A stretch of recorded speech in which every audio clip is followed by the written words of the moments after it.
Здравейте, представям ви Роси.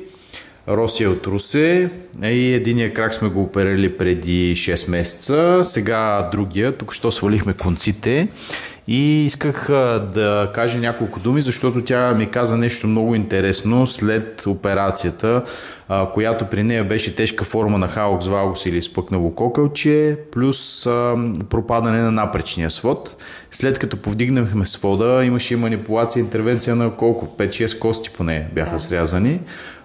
Интересно нещо ми сподели и сега ще ви го споделя и на вас. Може да заповядайте. Здравейте, Русица от Русе съм аз. Да благодаря първо на доктор Стаматов за всичко, което направи за мен и да кажа, че след операцията на десния крак при мен няма вече болки в тазобедрената става, няма болки в кръста и крампите на крака, на мускулите изчезнаха. Това нещо при мен беше в почти ежедневно и го споделих с доктора, че след корекцията тези неща вече ги няма, за което благодаря.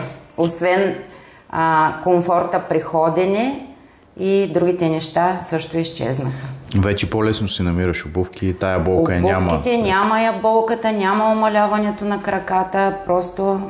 Разбрах и затова идваш и за втория крак. И за втория крак направихме, да. По същия начин, тъй като имаше освен кокълче и доста голяма болка и мазол отдолу, да, който те тормози.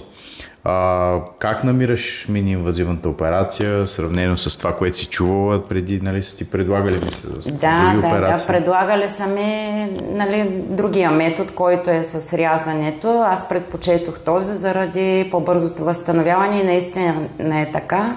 Още след операцията ставаш, ходиш без никакъв проблем. Има леки ограничения, все пак е операция, рязани кости, да, но можеш да си вършиш всичко в къщи, ежедневните неща.